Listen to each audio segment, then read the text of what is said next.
कैसे हैं आप सब। उम्मीद हो आप लोग स्वस्थ होंगे, सेफ होंगे। कुछ कारणवश हम क्लास नहीं ले पा रहे थे। जब आपके आसपास कुछ लोग दुखी हो, परेशान हो, तो मन विचलित हो ही जाता है मानो होने के नाते, और उस कारणों के नाते क्लास नहीं मिल पा रहा था।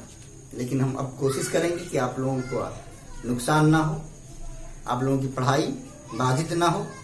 इसलिए आज हम लोग नया चैप्टर शुरू करेंगे, और जो चैप्टर है वो है स्थिर विद्युत विभव तथा धारिता। इंग्लिश में इसको बोलते हैं इलेक्ट्रोस्टैटिक पोटेंशियल एंड कैपेसिटेंस।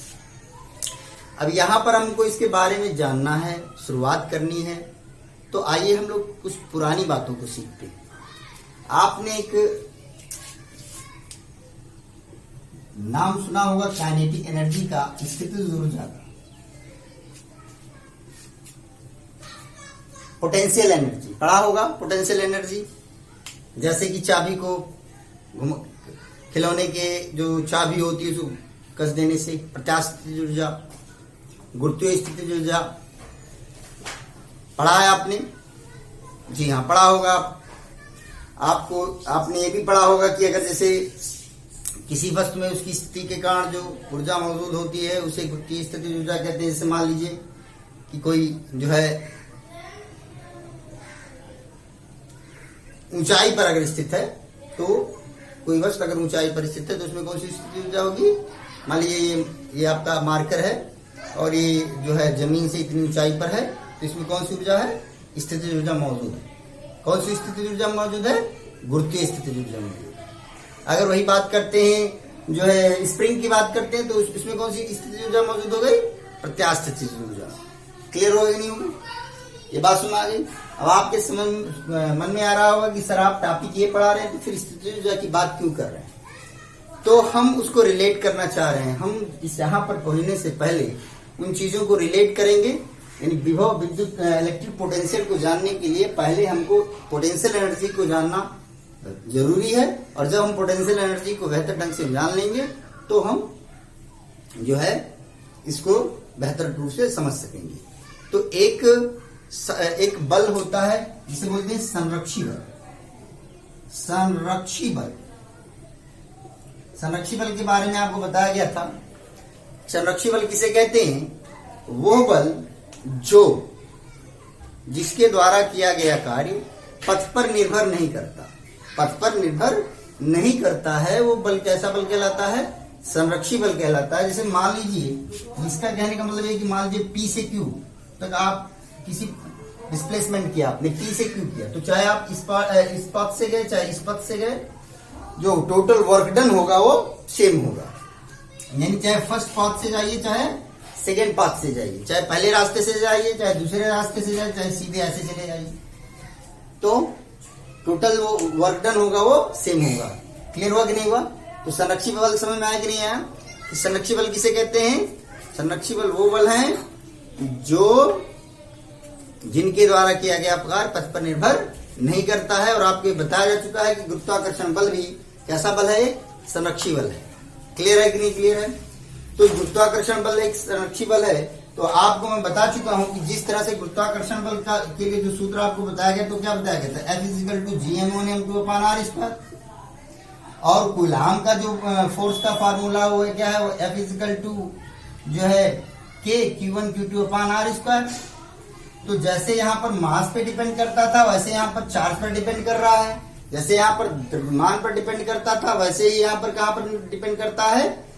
आवेश पर निर्भर करता है। और यहाँ पर भी डिस्टेंस के इनवर्सली प्रोपोर्शनल था, और यहाँ पर भी डिस्टेंस के यानी दूरी के वर्ग के अनुपाती यहाँ पर भी है, और दूरी के वर्ग के अनुपाती यहाँ पर भी। यानी हम अगर एक कंपेयर करें एक दूसरे को, तो हम ये कह सकते हैं कि कूलाम बल है, जिसे आप इलेक्ट्रोस्टैटिक फोर्स भी बोलते हो, वो भी क्या है? एक प्रकार से संरक्षी बल है। क्लियर हुआ कि नहीं हुआ? तो ये बात संरक्षी बल समझ में आ गया और स्थितिज ऊर्जा समझ में आ गई। ये पुरानी बातें हैं। अब हम लोग आगे बढ़ते हैं। यदि मैं आपसे कहूं कि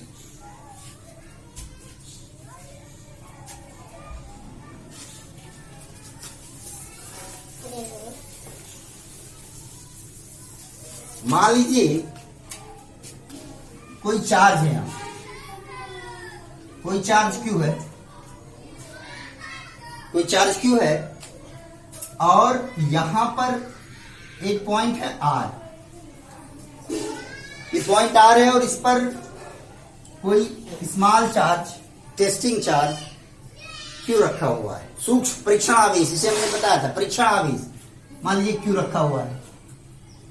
क्लियर हो गया नहीं हो गया? तो इसके कारण इस पर फोर्स लगेगा नहीं लगेगा? कौन सा फोर्स लगेगा? प्रतिकर्षण बल कार्य करेगा नहीं करेगा?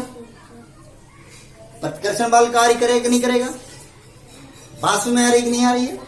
चलिए, प्रतिकर्षण बल कार्य करेगा, ये बात सुनना दिया। इसके कारण इस पर भी प्रतिकर्षण बल कार्य करेगा, ये बात क्लियर है नहीं क्लियर है? लेकिन ये जो आवेश है ये बहुत ही कैसा है, बहुत छोटा है, लगभग नगण्य है, निग्लेजिबल है, ये बात क्लियर हो गई? ये बातें बहुत पहले बताई। अब इसके कारण यहां से यहां इस चार्ज के कारण इस पर फोर्स लगेगा, ये बात आपको क्लियर हुई कि नहीं हुई? इस चार्ज के कारण यहां पर इलेक्ट्रिक फील्ड उत्पन्न होगा कि नहीं होगा? विद्युत क्षेत्र उत्पन्न होगा कि नहीं होगा? जी हाँ, निश्चित रूप से होगा। अब मान लीजिए अगर हम इस चार्ज को, टेस्टिंग चार्ज को आर से पी पर लाना चाह रहे हैं, कहां से कहां लाना चाह रहे हैं? आर से पी पर लाना चाह रहे हैं, ये बात क्लियर हुई कि नहीं हुई? कहां से कहां लाना चाह रहे हैं? आर से पी पर लाना चाह रहे हैं। तो आर से पी पर लाने के लिए हमको इस फोर्स से, जैसे क्यू के कारण, इस चार्ज क्यू के कारण, यहां पर जो चार्ज क्यू है, ये क्यू चार्ज है, क्लियर? इस चार्ज क्यू के कारण इस स्मॉल क्यू पर वाले चार्ज पर फोर्स काम करेगा कि नहीं करेगा? कौन सा फोर्स काम करेगा? रिपल्सन फोर्स काम करेगा, प्रतिकर्षण बल कार्य करेगा कि नहीं करेगा? अब प्रतिकर्षण बल कार्य कर रहा है, तो अगर हमको इस चार्ज को आर से पी की तरफ लाना है, तो इसका मतलब हमको इस बल के कारण, किस बल के कारण? जो कैपिटल क्यू के कारण स्मॉल क्यू पर लग रहा है, उस बल के कारण जो बल है उसके विपरीत दिशा में बल लगाना पड़ेगा नहीं लगाना पड़ेगा? मेरी बात सुनिए फिर से, एक बार फिर से रिपीट करता हूं। कैपिटल क्यू के कारण स्मॉल क्यू पर एक फोर्स कार्य करता है। कौन सा फोर्स कार्य कर रहा है? रिपल्सन फोर्स कार्य कर रहा है, यानी प्रतिकर्षण बल कार्य कर रहा है कि नहीं कर रहा है? तो अगर इस चार्ज को हमको आर से पी की ओर लाना है, तो क्या करना पड़ेगा? हमको फोर्स लगाना पड़ेगा नहीं लगाना पड़ेगा? फोर्स लगाना पड़ेगा। तो फोर्स लगाना पड़ेगा, तो कितना फोर्स लगाना पड़ेगा? उतना ही फोर्स अपोजिट डायरेक्शन में, कम से कम उतना ही फोर्स अपोजिट डायरेक्शन में लगाना पड़ेगा। क्यों? क्या करने के लिए? ताकि वो जो चार्ज है वो नियत चाल से आर से पी पर पहुंच सके। नियत चाल क्यों बोला?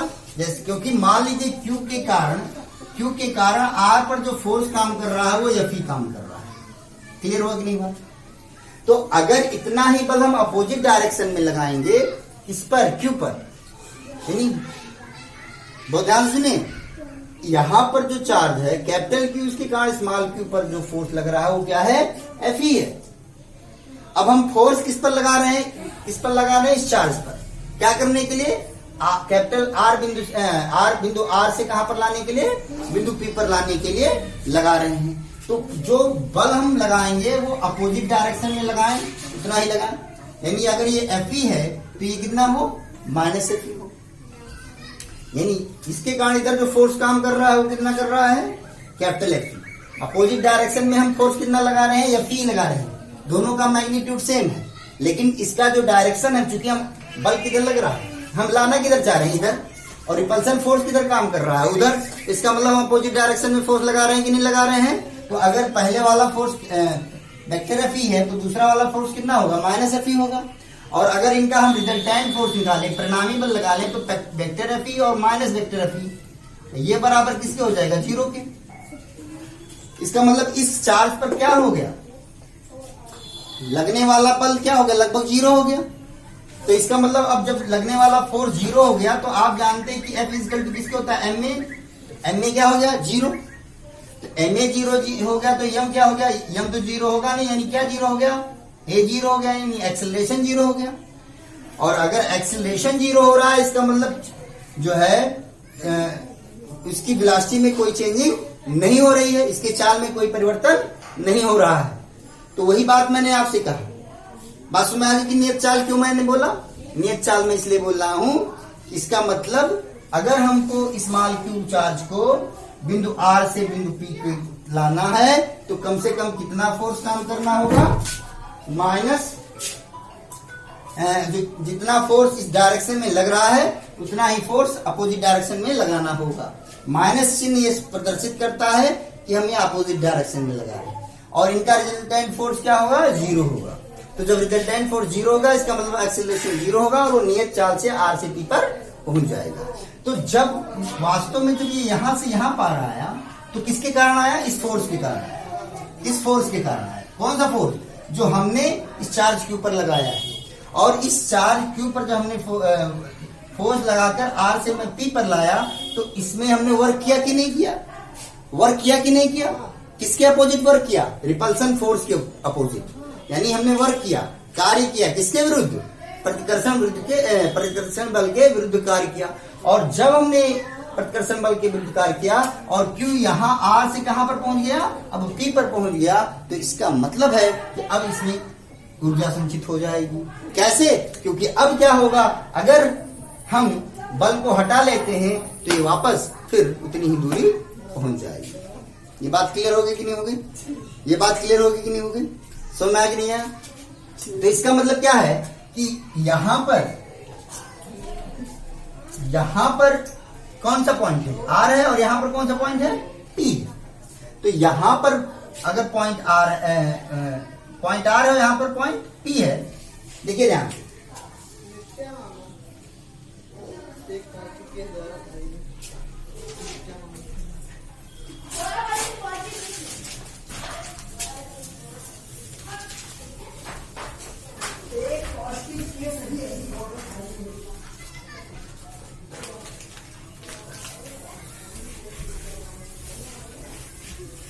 देखिए तो अब स्थिति क्या हो गई कि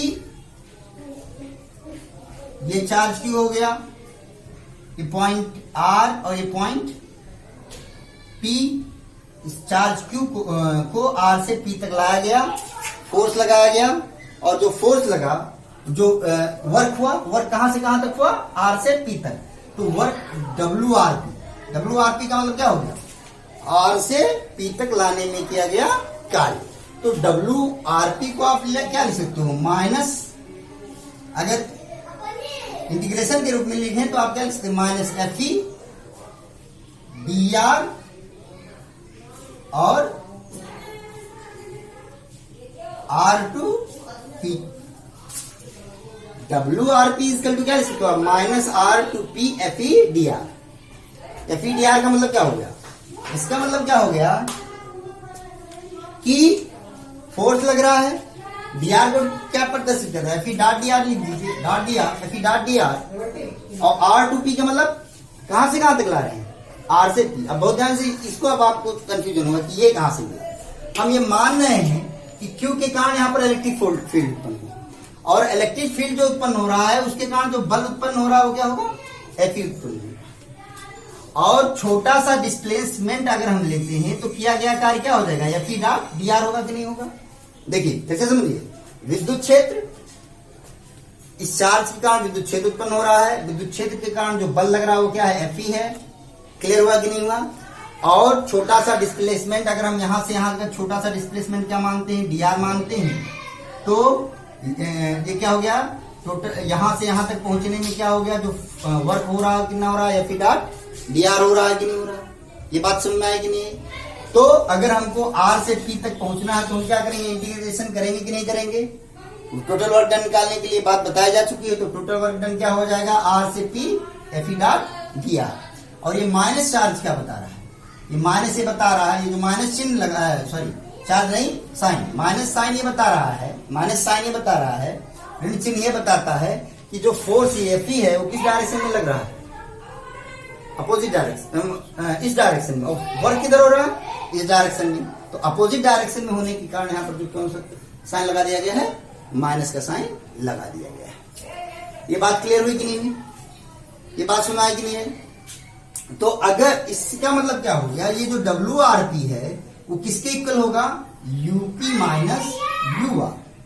WRP इज इक्वल टू किसके हो गया, UP माइनस UR। इसका मतलब यहां पर R पर जो स्थितिज ऊर्जा है वो क्या हमने क्या माना है, UR माना है, और P पर जो स्थितिज ऊर्जा माना है हमने क्या माना है, UP माना है। तो ये जो टोटल वर्क डन है वही तो ऊर्जा संचित ऊर्जा के रूप में संचित हो जाएगी। जो कार्य किया हमने R से P तक लाने में, जो कार्य किया हमने R से P तक लाने में जो कार्य किया हमने, वो किसके रूप में संचित हो जाएगी, स्थितिज ऊर्जा के रूप में संचित हो जाएगी, नहीं हो जाएगी। और R से P तक लाने में किया गया कार्य क्या है आपका, WRP है। तो WRP बराबर किसके हो जाएगा, UP माइनस UR हो जाएगा, नहीं हो जाएगा। ये बात क्लियर हुई कि नहीं हुई, UP माइनस UR हो जाएगा, नहीं हो जाएगा। यानी यहां पर जो स्थितिज ऊर्जा है वो UR है, और यहां पर जो स्थितिज ऊर्जा है वो क्या है, UP है। तो इनका अंतर क्या हो गया, UP माइनस UR, और ये किसके इक्वल हो गया, WRP के इक्वल। क्लियर हो गया, नहीं हो गया।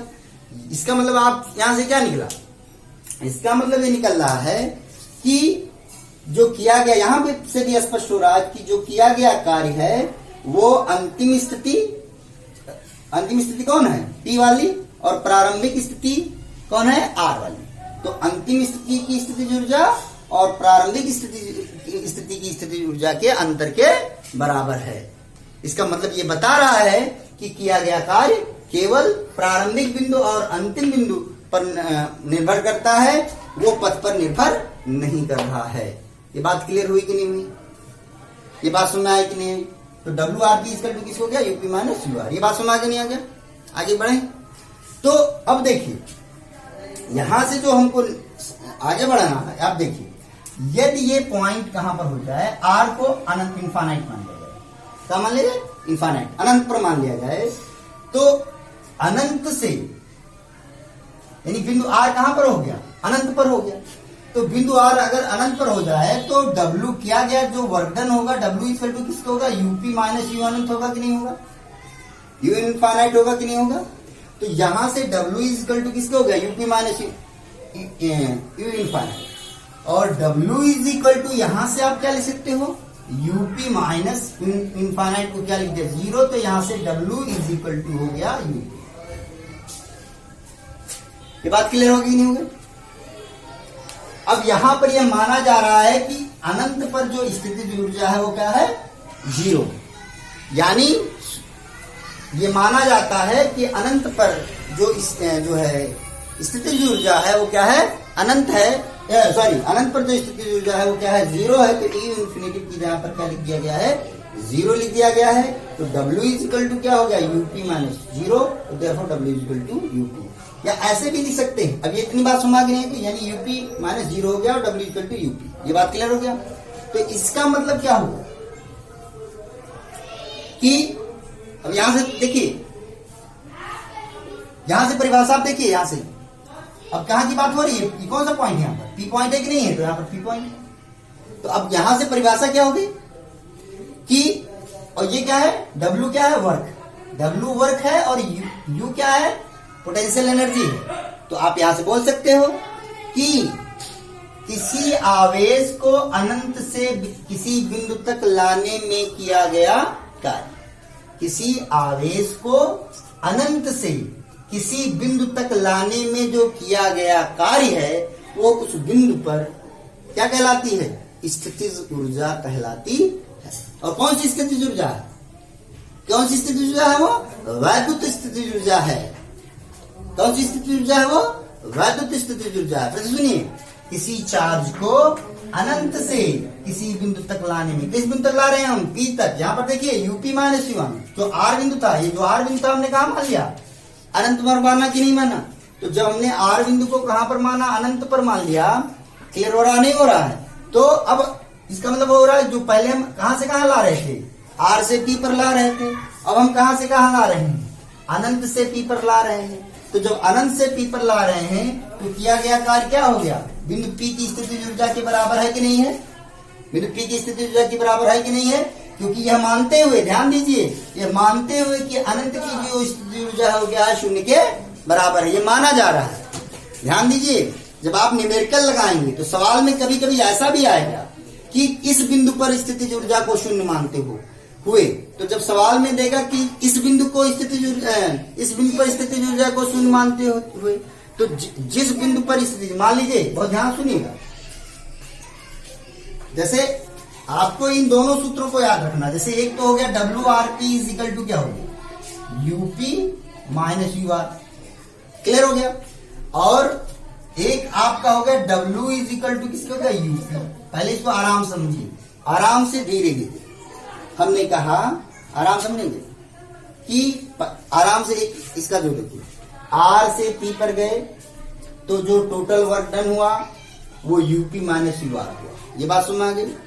यदि R यहां पर ना होकर कहां पर हो, अनंत हो, तो जो टोटल वर्क डन होगा वो क्या होगा, UP माइनस U इनफाइनाइट होगा। हम यह मान रहे हैं कि अनंत पर जो है स्थिति ऊर्जा क्या है, शून्य है, तो W इक्वल टू किसका हो जाएगा, UP माइनस 0 हो जाएगा, और W इक्वल टू क्या हो जाएगा, UP हो जाएगा। और UP का, P का मतलब क्या है, सफिक्स में P, अर्थात P की स्थितिज ऊर्जा। इसका मतलब यहां से हमको क्या परिभाषा मिली, यहां से क्या मिला हमको कि किसी बिंदु P, यहां बिंदु P की बात हो रही है, किसी बिंदु P की स्थितिज ऊर्जा, किसी बिंदु P की स्थितिज ऊर्जा किसी आवेश को अनंत से उस बिंदु तक लाने में, कौन सा आवेश है ये, परीक्षण आवेश, परीक्षण आवेश को, किसी परीक्षण आवेश को अनंत से इस बिंदु तक लाने में किए गए कार्य के बराबर होता है। अब देखिए, ये जो हमने कहा आपको ये सूत्र याद रखना। अब आप कहोगे ये सूत्र, जैसे सवाल में आ गया कि कोई चार्ज है और उस चार्ज के कारण, जैसे मान लीजिए, सपोज कीजिए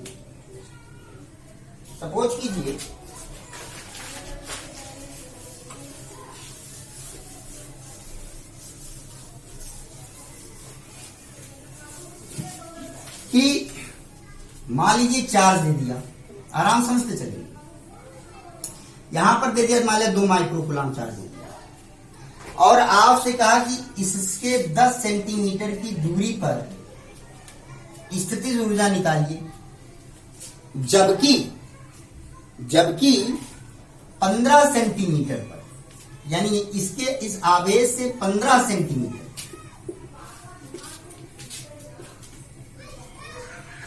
इस आवेश से 15 सेंटीमीटर पर स्थितिज ऊर्जा को शून्य माना गया है, सवाल में दिया है। तो यानी आपको कहां पर स्थितिज ऊर्जा निकालना है, P पर, और स्थितिज ऊर्जा कहां पर शून्य माना जा रहा है, R पर। क्लियर हो रहा, नहीं हो रहा? तो आप स्थितिज ऊर्जा निकालने के लिए UP माइनस UR लिखेंगे। क्लियर हुआ कि नहीं हुआ, क्लियर हुआ कि नहीं हुआ? यानी स्थितिज ऊर्जा निकालने के लिए क्या लिखोगे आप, UP माइनस UR लिखोगे। और ध्यान से देखिएगा, सवाल में यानी अगर 2 दूरियां दी हुई हैं, एक दूरी के लिए सवाल में जब आएगा तो और स्पष्ट हो जाएगा।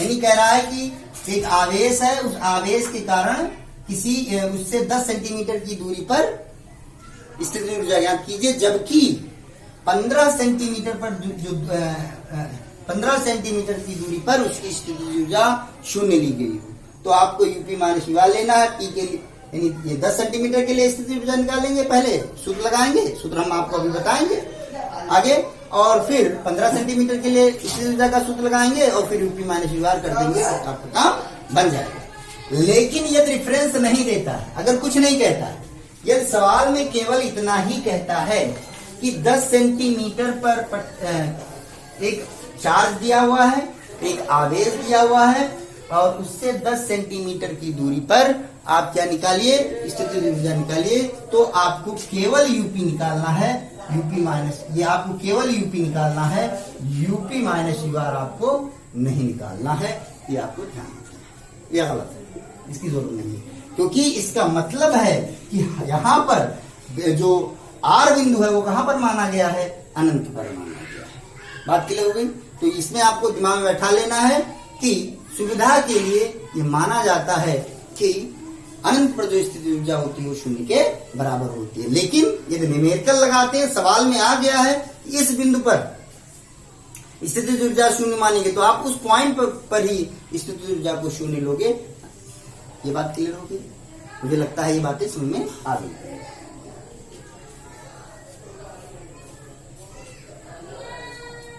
अब देखिए आगे बढ़ते हैं, इतनी बात क्लियर हो गई।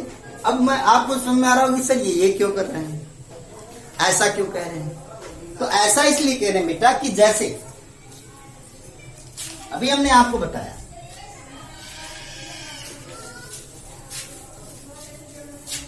कि जो W है, W इजकल टू जो यूपी बताया, ये कहां से मिला आपको? W इजकल टू जो यूपी बताया वो कैसे मिला? W is equal to UP minus infinite. ये क्या है? स्थितिज ऊर्जा। कहां पर? बिंदु P पर।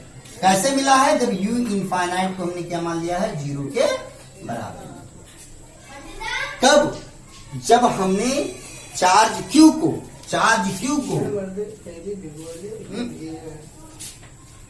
अनंत से कहा लाए हैं? P तक लाए हैं। तो जो किया गया वर्क है यू यूपी माइनस इनफाइनाइट। और अगर इनफाइनाइट पर 0 है तो W इजकल टू किसके हो रहा है? U के हो रहा है। किस चार्ज को लाए हैं हम? स्मॉल q चार्ज को। ये बात क्लियर होगी? अब देखिए कितनी बात क्लियर हुई? अब देखिए आप, अब चार्ज Q है, अब यहां पर क्या है? चार्ज Q है, कोई चार्ज, ये पॉइंट R है, ये पॉइंट P है। क्लियर? अभी हमने बताया कि अगर हम जो है चार्ज Q को R से P पर ला रहे हैं, चार्ज Q को R से P पर ला रहे हैं, तो टोटल वर्क डन कितना होगा? UP minus U R. ये तो मैंने बनाया total work done. W is equal to किसके? UP minus U R. कितने चार्ज को ला रहे हैं? Q। अगर हम यूनिट चार्ज को ला रहे हैं तो टोटल वर्क डन कितना हो जाएगा? Q से भाग हो जाएगा। नहीं सुना है? फिर से समझिए, आराम समझिए। Q चार्ज को लाने में जो टोटल वर्क है कितना हुआ? UP minus you. तो यूनिट एकांक आवेश को लाने में जो टोटल वर्क डन होगा कितना होगा? UP minus U R upon Q होगा कि नहीं होगा? भाग हो जाएगा नहीं हो जाएगा?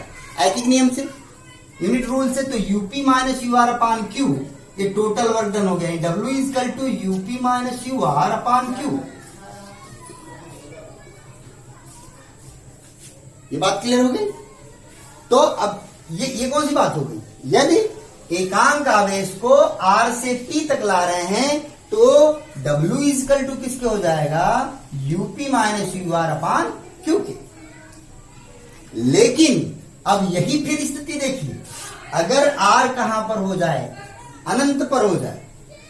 R कहां हो जाए? अनंत पर हो जाए तो W इजकल टू किसके होगा? यूपी माइनस इनफाइनाइट अपान क्यू। क्लियर हुआ कि नहीं हुआ? तो यहां से W इज इक्वल टू किसके हो जाएगा? यूपी माइनस 0 अपान क्यू, क्योंकि इनफाइनाइट को क्या माना गया? 0 माना गया। तो जब 0 माना गया, इनफाइनाइट पर जो है स्थिति ऊर्जा को क्या माना गया? 0 माना गया है। तो यहां पर क्या हो जाएगा? UP minus 0 upon Q. Therefore W is equal to क्या हो जाएगा? UP upon Q. और यही है विद्युत विभव, यही है विद्युत विभव। तो देखा आपने, यही है विद्युत विभव। देखा आपने? यानी अब मैंने आपको विद्युत विभव की जो परिभाषा है उसको किससे रिलेट कर दिया? स्थितिज ऊर्जा से। स्थितिज ऊर्जा से कैसे रिलेट किया? सबसे पहले हमने आपको बताया कि यदि R से P तक किसी आवेश Q को लाया जाता है तो जो स्थितिज ऊर्जा में जो अंतर होगा वो यूपी माइनस यू आर के बराबर होगा और वो किए गए कार्य के बराबर होगा। फिर हमने बताया कि अगर वो बिंदु R अनंत पर ना होकर, R पर ना होकर, बिंदु R यहां पर ना होकर के कहां पर हो? अनंत पर हो, तो जो टोटल वर्क डन होगा वो यूपी माइनस इनफाइनाइट के लिए। तो पहले किस चार्ज के लिए बात किया गया? क्यू चार्ज के लिए। अब हम किसके लिए बात कर रहे हैं? यूनिट चार्ज के लिए, यानी एकांक आवेश के लिए। तो एकांक आवेश के लिए जो किया गया कार्य होगा वो किसके बराबर हो गया? विद्युत विभव के बराबर हो गया। कब? जब एक बिंदु कहां पर हो? अनंत पर हो। क्लियर हो गया कि नहीं हो गया? तो क्या इसका निष्कर्ष क्या निकला? इसका निष्कर्ष ये निकला कि किसी आवेश के कारण, आवेश कौन है? Q, किसी बिंदु P पर विभव किसी बिंदु P पर विभव एकांक आवेश को कहां से कहां तक, एकांक आवेश को अनंत से बिंदु P तक लाने में किए गए कार्य के बराबर होता है। देखिए यहाँ पर UP minus UP upon Q लिखा हुआ है। यूपी अपान क्यू कहां से मिला है, यूपी माइनस क्यू अनंत अपान क्यू से मिला है कि नहीं मिला है। तो इसका मतलब क्या हो गया, क्यू अगर एक हो जाए तो W इज इक्वल टू किसके हो गया, यूपी अपान क्यू के हो गया कि नहीं हो गया। तो यूपी सॉरी फिर से देखिए, अगर Q इक्वल टू 1 हो जाएगा तो W इक्वल टू किसके हो गया, यूपी के हो गया कि नहीं हो गया। तो इसका मतलब क्या हो गया, और यही क्या हो गया, W क्या हो गया पोटेंशियल, जिसे V लिखेंगे और V इक्वल टू क्या लिखेंगे, यूपी। ये बात समझ में है। तो V इक्वल टू किसके हो गया, यूपी के। यानी जो पोटेंशियल है, जो विद्युत विभव है वो स्थितिज ऊर्जा के बराबर है। यानी बिंदु P पर, अब देखिए बहुत ध्यान समझिए, देखिए कैसे रिलेट हो रहा है। बिंदु P पर जो स्थितिज ऊर्जा है वो विद्युत विभव के बराबर है। कब, जब एकांक आवेश को अनंत से बिंदु P तक लाया जाता है। फिर से समझिए, जो पोटेंशियल है कहां पर, बिंदु P पर, वो किसके इक्वल है, इस बिंदु P की पर स्थितिज ऊर्जा के बराबर है। कब, किस स्थितिज ऊर्जा के बराबर है, जब एकांक आवेश को अनंत से बिंदु P पर लाया जाता है। ये बात क्लियर हुई कि नहीं हुई। तो ये जो मैंने आपको इलेक्ट्रिक पोटेंशियल के बारे में बताया, तो उसको हमने किससे रिलेट किया, आपको पोटेंशियल एनर्जी से रिलेट किया। मुझे लगता है ये बात क्लियर हो गई होगी। इसकी परिभाषा हम अगले क्लास में बताएंगे। अगर कोई समस्या होगी, कोई बात समझ में नहीं आई होगी तो पूछ सकते हैं। धन्यवाद।